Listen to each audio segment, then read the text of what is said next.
ಎಲ್ರಿಗೂ ನಮಸ್ಕಾರ. ಇವತ್ತು ನಾನು ಅಲ್ಲೇ ಡ್ರಾ ಅಲ್ಲೇ ಬಹುಮಾನ ಚಿತ್ರದ ಫೋಟೋಶೂಟ್ ಮಾಡ್ತಾ ಇದ್ದೀನಿ.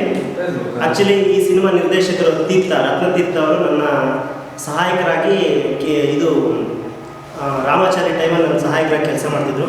ಇವತ್ತು ನಿರ್ದೇಶನ ಮಾಡ್ತಿದ್ದಾರೆ. ಒಂದು 2 ಶಾರ್ಟ್ ಫಿಲ್ಮ್ ಮಾಡಿದ್ದ, ತುಂಬ ಚೆನ್ನಾಗಿ ಅದ್ಭುತವಾಗಿ ಮಾಡಿದ್ದ. ಕತೆ ಕಂಟೆಂಟು ಅಷ್ಟೇ ತುಂಬ ನೀಟ್ ಕಂಟೆಂಟ್ ತಗೋತಾನೆ.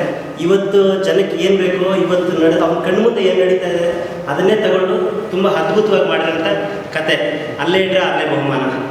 ಏನು ಅಲ್ಲೇ ಡ್ರಾ ಅಲ್ಲೇ ಬಹುಮಾನ ಅಂತಂದರೆ, ಇವತ್ತು ನಾವೇನು ಮಾಡ್ತೀವಿ, ನಾವೇನೇ ಮಾಡ್ಬೋದು ಇಲ್ಲೇ ಡ್ರಾ, ನಾವೇನೇ ತಪ್ಪು ಮಾಡ್ಬೋದು ಒಳ್ಳೇದು ಮಾಡ್ಬೋದು, ಇಲ್ಲೇ ಡ್ರಾ ಇಲ್ಲೇ ಬಹುಮಾನ, ನಮ್ಗೇನು ಶಿಕ್ಷೆ ಬೇಕೋ ಇಲ್ಲೇ ಕೊಡ್ತಾರೆ ದೇವರು. ಅದನ್ನು ಒಂದು ಕಾನ್ಸೆಪ್ಟ್ ಇಟ್ಕೊಂಡು ತುಂಬ ಅದ್ಭುತವಾದ ಕತೆ ಮಾಡಿದ್ದಾನೆ. ನಿಜವಾಗ್ಲೂ ನನಗೆ ತುಂಬ ಖುಷಿ ಆಯಿತು. ಆಮೇಲೆ ಫೋಟೋಶೂಟ್ ಪ್ಲ್ಯಾನಿಂಗ್ ಅಷ್ಟೇ. ನಾನೊಂದು 36 ಸಿನಿಮಾ ಮಾಡಿದ್ದೀನಿ. 36 ಸಿನಿಮಾ. ಇವತ್ತು ಈ ಸಿನಿಮಾ ನನಗೆ ಫಸ್ಟ್ ಫಿಲ್ಮ್ ಅಂತ ನನಗೆ ಫೀಲ್ ಆಗಿದೆ. ಫಸ್ಟ್ ಟೈಮ್ ನನಗೆ ಫಸ್ಟ್ ಫಿಲ್ಮ್ ಮಾಡ್ತಿದ್ದೀನಿ ಅನ್ನೋ ಫೀಲ್ ಆಗಿದೆ ನನಗೆ. ತುಂಬ ಕಾನ್ಸೆಪ್ಟ್ ಮಾಡಿಕೊಂಡು ಫೋಟೋಶೂಟ್, ಅದಕ್ಕೊಂದು ಸ್ಟೋರಿ ಬೋರ್ಡ್ ಮಾಡಿಕೊಂಡು ಮೇಕಪ್ ಈ ಥರ ಬೇಕು, ಆಮೇಲೆ ಲಿಪ್ಸ್ಟಿಕ್ ಸಮೇತ ಅವನಿಗೆ ಕಲರ್ ಬೇಕು ಅಂತ ಬರ್ತಿದ್ದಾನೆ. ಹಂಗಾಗಿರೋದ್ರಿಂದ ತುಂಬ ಈಸಿಯಾಗಿ ಫೋಟೋಶೂಟ್ ಮಾಡ್ತೀವಿ. ಲೈಟಿಂಗ್ ಪ್ಯಾಟ್ರನ್ ಅಷ್ಟೇ, ನನಗೆ ಈ ಥರ ಬೇಕು, ಲೈಟ್ ಪ್ಯಾಟ್ರನ್ನು ಇದೇ ಥರ ಇರಬೇಕು ಅಂತ ತುಂಬ ನೀಟಾಗಿ ಸ್ಟೋರಿ ಬೋರ್ಡ್ ಮಾಡೋದ್ರಿಂದ ತುಂಬ ಈಸಿಯಾಗಿ ಕೆಲಸ ಮಾಡ್ತಿದ್ದೀನಿ.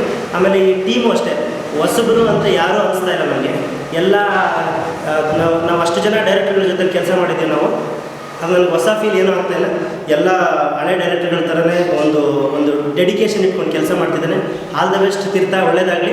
ಕನ್ನಡ ಚಿತ್ರರಂಗದಲ್ಲಿ ನೀನು ಒಬ್ಬ ದೊಡ್ಡ ನಿರ್ದೇಶಕರಾಗಿ ಹೊರಗಡೆ ಬನ್ನಿ ಅಂತ ನಾನು ಕೇಳ್ಕೊಳ್ತೀನಿ. Thank you.